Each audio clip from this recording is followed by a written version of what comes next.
Estamos con el licenciado en Sociología de la UBA, Gabriel Puricelli, también un experto en política internacional. Y bueno, y para charlar de esto que nos tiene mal, creo que a todos, que es la elección de Estados Unidos.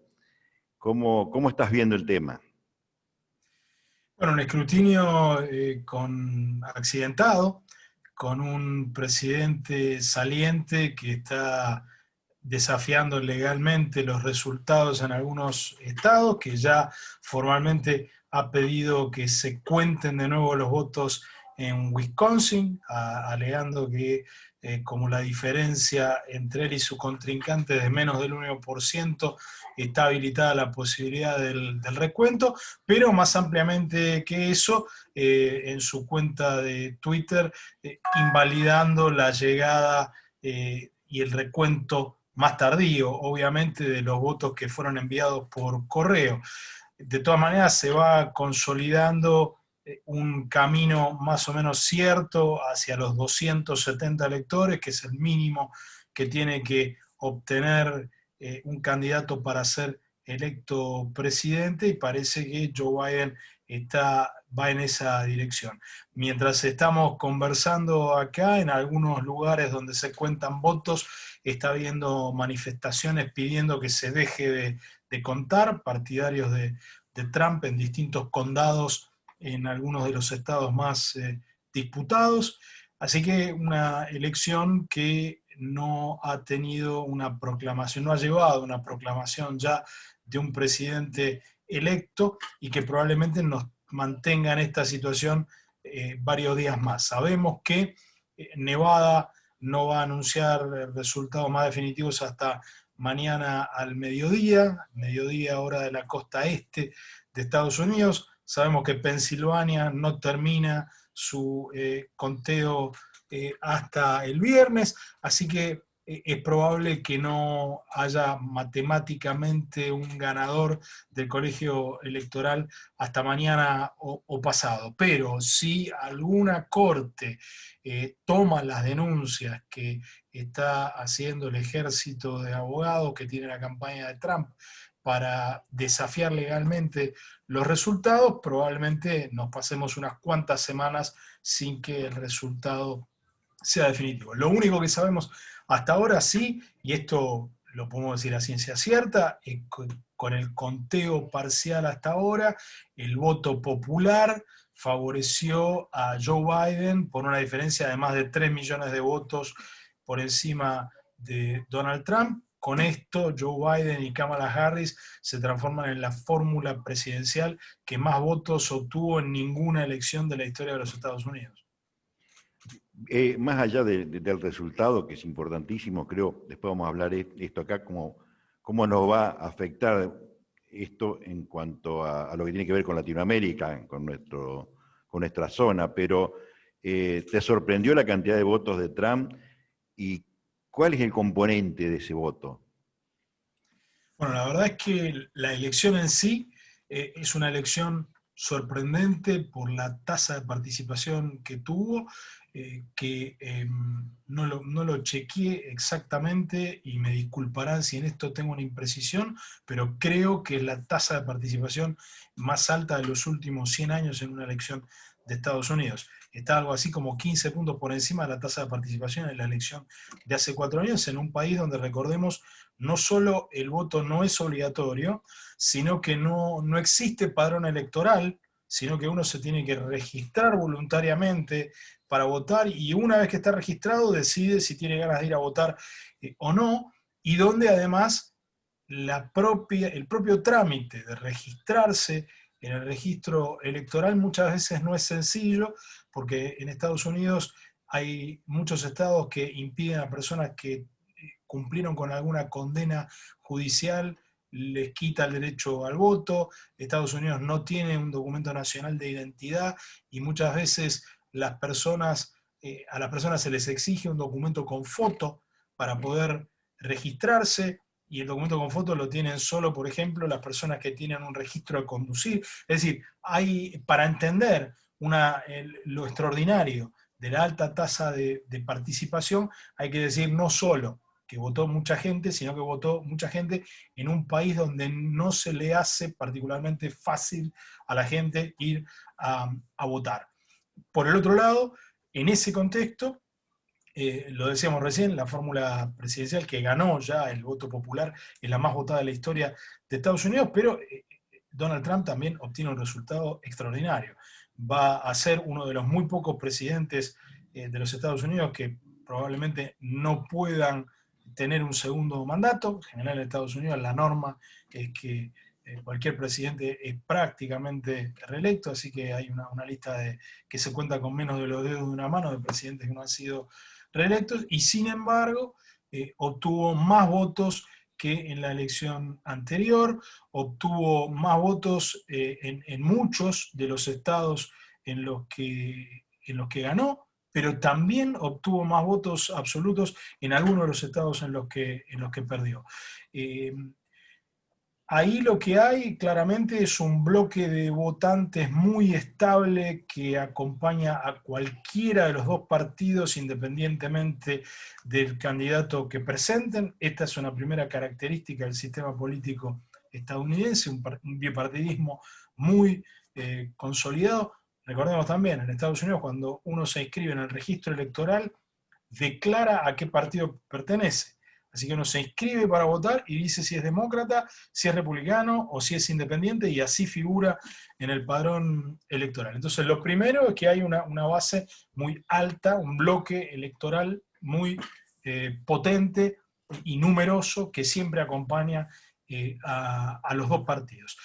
Obviamente, con eso no se gana una elección, y la coalición que ha construido Trump ha sido una coalición de esos votantes que acompañan a los republicanos, cualquiera sea el candidato, pero atrayendo también a votantes históricamente del Partido Demócrata, en general blancos, probablemente sin título universitario, muchas veces retirados a la fuerza de empresas que cerraron o que achicaron sus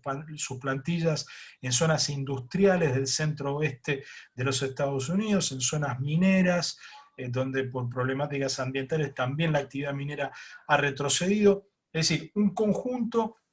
de electores y de ciudadanos que tradicionalmente acompañaron a los demócratas, que eran y en alguna medida todavía son el Partido de los Trabajadores y el Partido de los Sindicatos, pero que en los últimos 30 años de desindustrialización relativa de algunas zonas de los Estados Unidos han ido en determinadas coyunturas buscando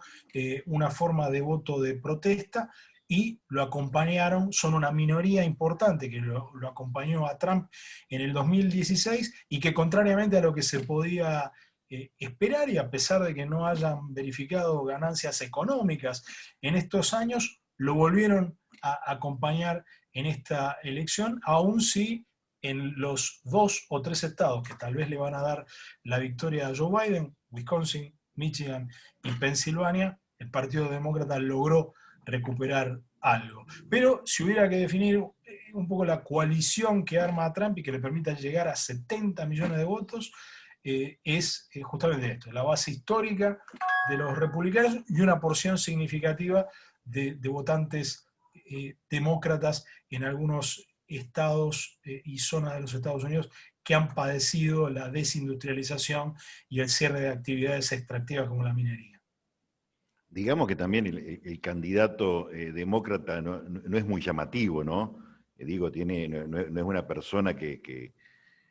atrae naturalmente, digamos, votos.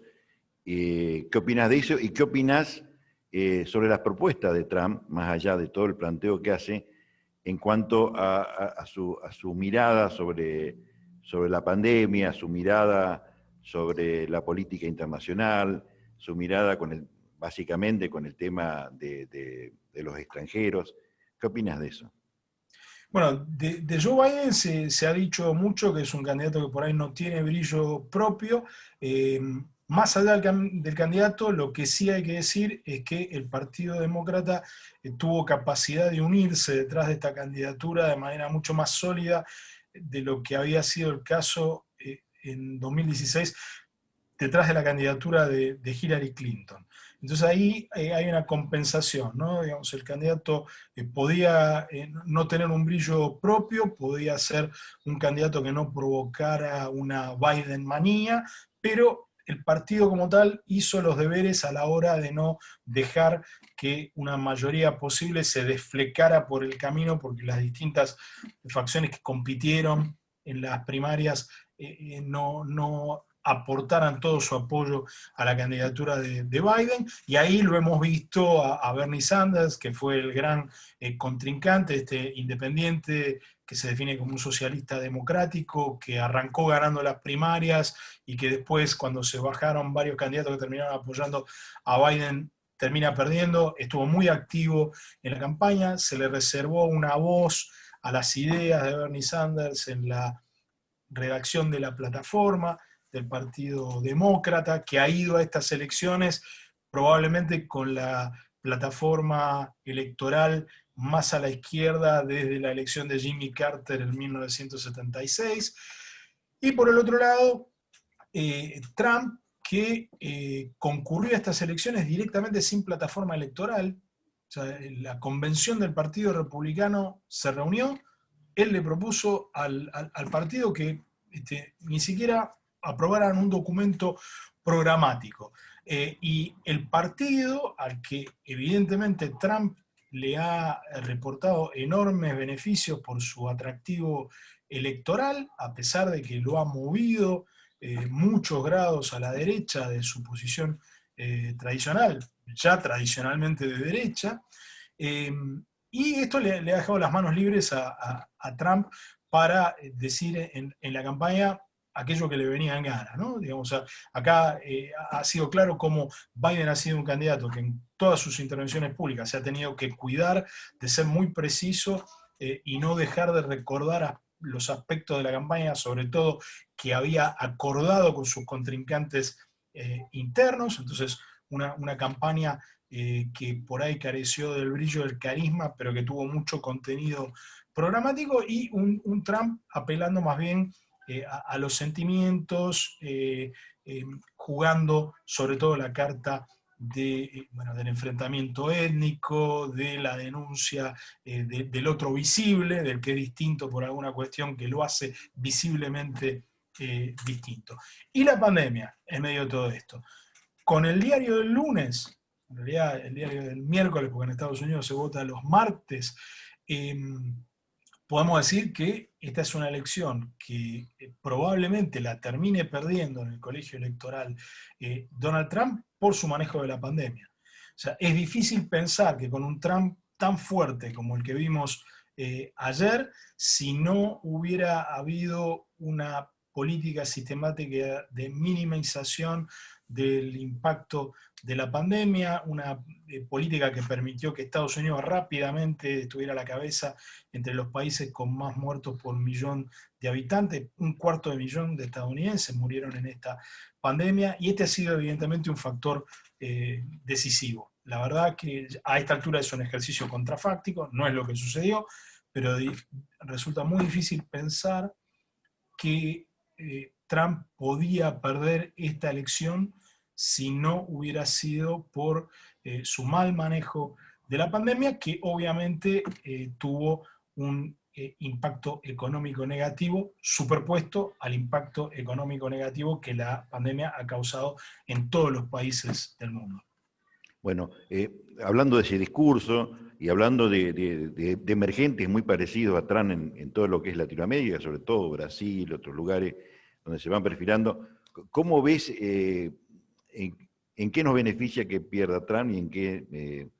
en qué, digamos, nos beneficia, en qué nos perjudica si gana, digamos, sobre todo en la política que tiene que ver con la Argentina y con la región?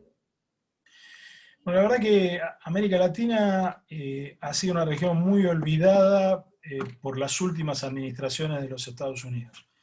Desde la Cumbre de las Américas del 2005, cuando Brasil y Argentina lideraron un eje sudamericano que le puso fin a las negociaciones de un tratado de libre comercio para las Américas, Estados Unidos básicamente le dio la espalda a la región, con la excepción de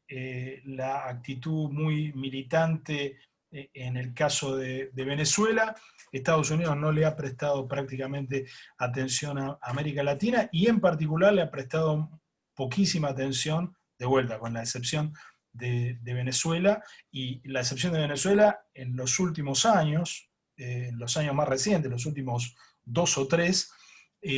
prácticamente ha estado fuera de la agenda. Un cambio de gobierno no creo que cambie inmediatamente eso. Probablemente Biden no apueste al enfrentamiento retórico personalizado